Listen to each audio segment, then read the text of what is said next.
আজকেও যদি মনে করো কোন জালিম অত্যাচারী সমাজ বিরোধী গরিবের জিনিসপত্র দেশের সম্পদকে চুরি করে যদি আমাদের মোকাবেলায় নামে, হয়তো দেখছেন তার দিকে টাকার জোরে লোক বেশি, লোক বল বেশি, লোক যাচ্ছে বেশি, লোক অনেক কিছু আছে দেখছে, কিন্তু মনে রাখবেন ওগুলো ভাড়াতে আসছে, ভাড়াতে। ও ক্ষমতায় টিকে থাকতে বেশিক্ষণ সম্ভব নয়, কেন যতক্ষণ দিচ্ছে ততক্ষণ আছি, ভেতর ভেতর থেকে সব উল্টো দিকে চলে যাচ্ছে। হয়তো তোমার আমার কাছে চাল চুরি করার টাকা নেই, কিন্তু মনে রাখবে তোমার আমার হৃদয়ে একে অপরের জন্য ভালোবাসা আছে না নাই? যুগে যুগে আমরা এই ভালোবাসাতেই বিজয় লাভ করেছি। জোরে বলুন সুবহানাল্লাহ। হ্যাঁ, জিতার আগেই যদি জিতার আগেই যদি চাল চুরি করে খাস, তাহলে জিতার পরে কি চুরি করবি রে? কথা মাথায় ঢুকছে না? ঢোকে না? একটু পরিবর্তন হন, সাবধান হয়ে চলেন। আমার কথায় কষ্ট নিচ্ছে, হ্যাঁ কষ্ট নিচ্ছে। অন্য কোন জায়গার মুসলমান কি করবে জানি না, দেগঙ্গার মুসলমান 100% শিওর আছি পারে। কথা শুনছেন তো? ভুল করবেন না, আর একটা নওশাদ সিদ্দিকী হয়ে যাবে, চিন্তার কোনো কারণ নেই। একটু বুঝে বুঝে কাজ করা দরকার আছে না না? এই যে পাশে নদিয়ায় আর একজন ফোরপাস মানবরূপী পশু কি বললো কোরআনের সূরা তাওবার 5 নম্বর আয়াতে নাকি হিংসা ছড়ায়, বলেছে না বলেন? বলুন বলেছে না বলেন? ওর বিরুদ্ধে কয়েক হাজার কেস হয়েছে। ওকে রাজ্য সরকার যে ছিল প্রাক্তন, সে কি অ্যারেস্ট করেছে? কেন করে না? আজ সমাজ ইসলামকে মিটাবার জন্য উঠে পড়ে লেগেছে। যত নেশা বাড়বে জানবে ইসলাম মিটানোর ষড়যন্ত্র হচ্ছে। কেন ইসলাম নেশার বিরুদ্ধে? আমার কথা বুঝছেন তো নাকি? তাহলে যারা নেশাকে প্রমোট করে তারা ইসলামের পক্ষে না বিরুদ্ধে? এটা আওয়াজ দেবেন ভাই। তাহলে আমরা যদি তাদের পক্ষে দাঁড়াই, তাহলে আমরা কি ইসলামের পক্ষে না বিরুদ্ধে? যদি আমরা নেশাকে যারা প্রমোট করছে, নেশাকে যারা প্রতিষ্ঠিত করছে, যারা যুব সমাজের ভবিষ্যৎকে নষ্ট করে নেশায় আসক্ত করছে, এদের ভবিষ্যৎকে ধ্বংস করছে, এরা ইসলামের বন্ধু না দুশমন? আর দুশমনদের সঙ্গে আমরা যদি কাঁধে কাঁধ মেলাই, তাহলে আমরা ইসলামের বন্ধু না দুশমন? আর ইসলামের দুশমন হয়ে কখনো জান্নাত যাওয়া যাবে এই বিশ্বাস কি আমরা আছে? একটু বুঝুন। দুনিয়াদারি করতে হবে, সংসার করতে হবে, কারবার করতে হবে, সবকিছুর মধ্যেই রহমত আছে, সবকিছুর মধ্যেই গজব আছে। যদি আপনি সংসারটা আল্লাহ ও রাসূলের খুশি মতো করেন, তাহলে ওর মধ্যে বরকত ও রহমত আছে, ওতে নেকি আছে। জোরে বলুন সুবহানাল্লাহ। আর আপনি যদি সংসারটা দুনিয়ার অত্যাচারী জালিম সমাজ বিরোধীদের মতো করেন, তাহলে ওই সংসার আপনার জন্য দুনিয়ায় অভিশাপ, গজব। আপনি ব্যবসা করছেন, কারবার করছেন, হালাল ইনকাম করার জন্য রাসূলের সুন্নাত অনুযায়ী আল্লাহর হুকুম অনুযায়ী করছেন, ওর মধ্যেও নেকি আছে। জোরে বলুন সুবহানাল্লাহ। কিন্তু এই কারবার যদি আপনি ধোঁকা, প্রতারণা, চিটিংবাজি করে মানুষকে ঠকিয়ে করেন, হারাম দ্রব্য নিয়ে করেন, তাহলে তার মধ্যে আপনার দুনিয়াতেও ধ্বংস, পরকালেও ধ্বংস। থামস আপ কখনো গ্লাসে ঢেলেছেন? বলুন, গেঁজার মতো ওঠে না, কিন্তু একটু পরে কি হয়? একেবারে নিচু। এই দুনিয়ায় প্রত্যেকটা অন্যায় জুলুম দ্রুত ওঠে ঠিকই, কিন্তু দিনের শেষে তারা মিটে যায়। একটা জুলুমের নাম বলুন যে যারা দুনিয়াতে আজও নাম কেমিয়ে রয়েছে, বলুন। কিন্তু প্রত্যেকটা নাই পরে সত্যবাদী মানবপ্রেমিক যারা, তারা হাজার হাজার বছর ধরে আজও মানুষের হৃদয়ে জিন্দা আছে। জোরে বলুন সুবহানাল্লাহ। আমার নবী এই জমিনের উপরে ঘুষকে বন্ধ করেছে, আর আজকে সেই ঘুষ ছাড়া বলুন এক কদম চলা যাচ্ছে। তাহলে এই ঘুষটা সিস্টেম চালাচ্ছে কারা? যারা চালাচ্ছে তারা ইসলামের পক্ষে না বিরুদ্ধে? অতএব এই ঘুষের সিস্টেমকে বন্ধ করা এটা উম্মতে মুহাম্মাদীর ঈমানি দায়িত্ব আছে না না? নামাজ যেমন দায়িত্ব, ঘুষকে বন্ধ করা দায়িত্ব। কেন নামাজ পড়েও মানুষ নিরাপদে থাকবে না যদি সমাজে ঘুষ চলে। ঘুষ যে দেয় সে যেমন পাপী, ঘুষ যে নেয় সেও পাপী। সমাজে যদি ঘুষের বিরুদ্ধে কথা না বলা হয় সেও পাপী। এটা ইসলাম। তাহলে আজকে বলুন, আমি হুজুর ঘুষের বিরুদ্ধে বলবো না বলবো, কিন্তু বলতে গেলেই সমাজ বলছে হুজুর আপনি রাজনীতি করছেন। আপনি যেটা রাজনীতি মনে করেন ওটা আমার ধর্মীয় কাজ, ওটা করলে আমার নেকি হয়। জোরে বলুন সুবহানাল্লাহ। আপনি ভাষা দিয়েছেন রাজনীতি, ওটা আপনার ভাষা। আমার কাছে দেশকে সেবা করা আমার একটা ধর্মীয় কাজ, এতে আমার নেকিও হয়। জোরে বলুন সুবহানাল্লাহ। আপনার কাছে অমুসলিমদের সেবা করা আপনার কাছে মনে হচ্ছে রাজনীতি, আমার কাছে অমুসলিমদেরও সেবা করা, ভালোবাসা, তাদের মুখে খাবার তুলে দেওয়ার ব্যবস্থা করা, এটা আমার কাছে ধর্মীয় কাজ, কেন আমার নবী করেছে, তাই আমার কাছে এটা নেকি হয়। জোরে বলুন সুবহানাল্লাহ। আপনি কোন ভাষায় নেবেন ওটা আপনার ব্যক্তিগত ব্যাপার, কিন্তু আমার ইসলাম যেটা করতে বলেছে আমরা সেটা করব। ঠিক না বেটি?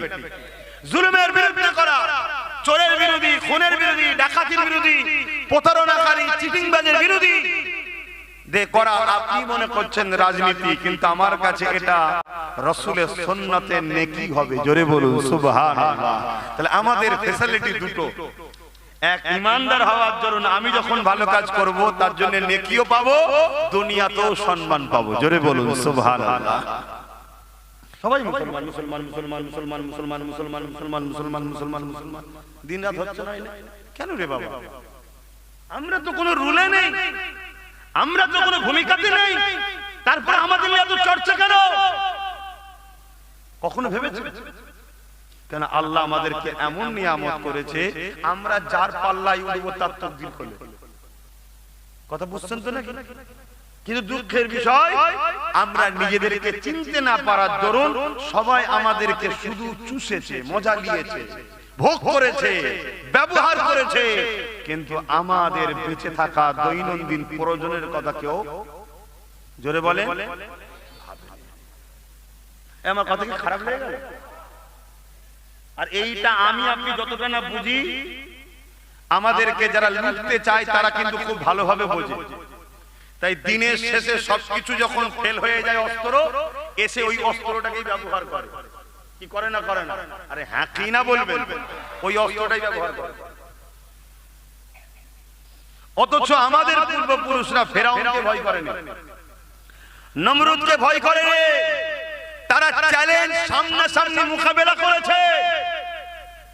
চেঙ্গিস খান নাম শুনেছেন? চেঙ্গিস খান একটা আতঙ্কের নাম। এমন কোন এলাকা নাই যে এলাকাকে চেঙ্গিস খান দখল করে ভালো রেখেছে, সুস্থ রেখেছে। বাগদাদের জমিনে একদিন চেঙ্গিস খান হামলা করলো, বাগদাদের মাদ্রাসা লাইব্রেরিতে আগুন ধরিয়ে দিল, মাদ্রাসাগুলোতে সব আগুন ধরিয়ে দিল। তাহলে আজও মাদ্রাসার উপরে হামলা হচ্ছে না হয় নাই? আর সেদিনও হয়েছে না হয় নাই? কেন এত জুলুম করছে, এত অত্যাচার করছে, তারপরও মুসলমানদের মধ্যে কোনো ভয়ের ছাপ নেই। এই যে ভয়ের ছাপ নেই বলেই চেঙ্গিস খান রেগে গেছে। আরো চেঙ্গিস খান চেয়েছিল আমি তো হত্যা করব, কিন্তু মুসলমানগুলো যেন আমার কাছে একটু ভিক্ষা চায়, বাঁচাও বাঁচাও, আমার পা ধরে যেন একটু কাঁদাকাটি করে। যেমন আজকে অনেক মুসলমান করছে না, করেন? আরে সাধারণ মুসলমান তো দূরের কথা, ভালো ভালো ঘরের সব লোকেরা করা শুরু করেছে, হাতে পায়ে ধরাধরি করছে। দেখছেন না সোশ্যাল মিডিয়ায়? হাতে পায়ে ধরাধরি করে ফেলবো বলছে।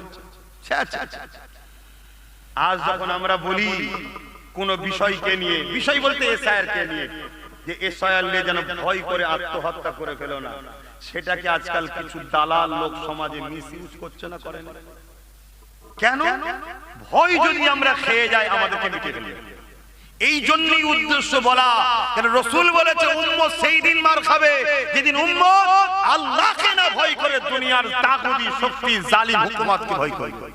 এরা তো ভয় খাওয়াতে চাইছে, ভয় না খেলে আপনি গোলাম হবেন কেন?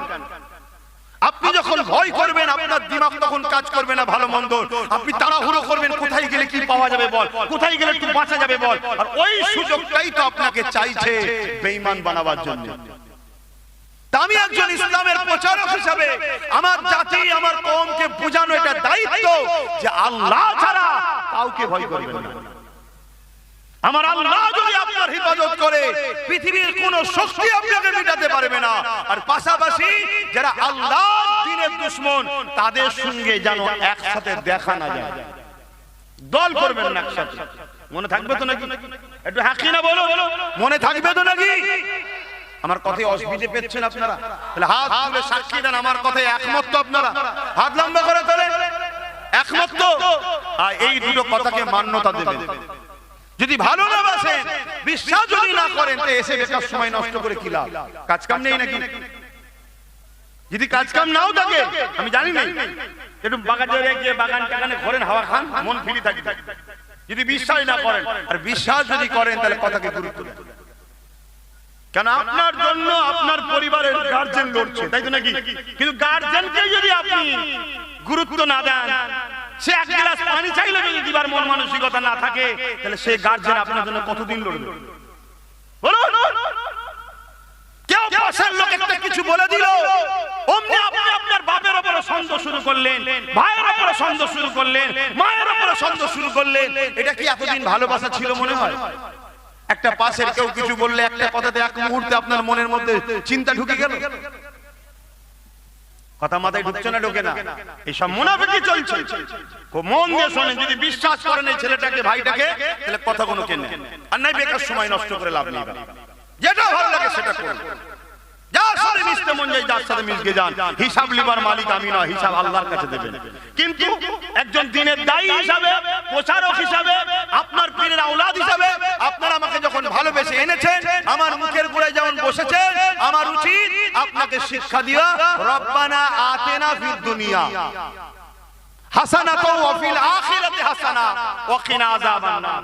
আল্লাহ নিজে শিখাচ্ছে আমার কাছে দোয়া চা, রব্বানা, হে আমাদের রব, আতিনা ফিদ দুনিয়া, দুনিয়ার ভালাই দেন, ওয়া ফিল আখিরাতি হাসানা, আখিরাতের ভালাই দেন, ওয়া কিনা আযাবান নার, জাহান্নাম থেকে বাঁচান। তো জাহান্নাম থেকে বাঁচতে গেলে, আখিরাতের কল্যাণ পেতে গেলে, দুনিয়ার ভালাই পেতে গেলে যে রাস্তাগুলো দরকার ওগুলো তো আপনাকে আমি শিখাবো। কিন্তু এইবারের পরীক্ষা দিতে গিয়ে আমরা তো ভুল কদম পা ফেলছি। আমরা জানের ময়াতে বাঁচার জন্য ছুটছি, কিন্তু একবারও ভাবছি না আমার মসজিদ, আমার মাদ্রাসা, আমার কবরস্থান, আমার ঈদগাহ, আমার কোরআন, আমার নতুন প্রজন্মের বাচ্চাদের কি হবে, এটা কি ভাবার সময় আমরা পাচ্ছি? কি হ্যাঁ কিনা বলেন? তার মানে কি এমন ভয় খাইয়ে দিয়েছে, ভাবার সময় নেই। 1000, 1200, 500 করে ইমামের বাড়াচ্ছে, আমরা খেয়েই যাচ্ছি। আমাদের খেয়ালই নেই যে ওয়াকাফ কালা কানুন মেনে নিয়েছে, এই খেয়াল আছে? আমরা ভুলেই গেছি ওয়াকাফের কথা। আমাদের খেয়ালই নেই যে 32,000 চাকরিকে বাঁচাবার জন্য এসআইআর এর ফরমে সৈকত দিয়ে এসেছে যে এসআইআর পড়ো বাংলায়। আমাদের খেয়ালই নেই। আর এই কথা যখন আব্বাস সিদ্দিকী বুঝাবে, আমার কওমের মধ্যে একদল গাদ্দার আছে, তারা আমার বিরুদ্ধে আপনাদের কাছে শোনাবে। আর আপনাদের মধ্যে থেকেই আবার কিছু মানুষ দ্বিধা দ্বন্দ্বে পড়ে যান যে কি হবে বল দেখি, কোনটা কি বল দেখি। একবারও ভাবলেন না যে আব্বাস সিদ্দিকী কি জন্য লড়ছে, আর যে আমায় বুঝাতে এসেছে সে কার জন্য লড়ছে। আমি তো লড়ছি দুটো কারণ। একটা কারণ, আমি যেমন কারো ধর্মের বিরুদ্ধে নয়, কারো ধর্মের বিরোধী করার পক্ষপাতিত্ব নয়, তেমন আমার ধর্মের বিরোধী কেউ করুক এটাও আমি পছন্দ করি না। দ্বিতীয় নম্বর, আমার কম যেন একটু ইজ্জতের রুটি খেতে পারে, এজন্যই তো লড়ছি। আমার কি ইন্টারেস্ট আছে?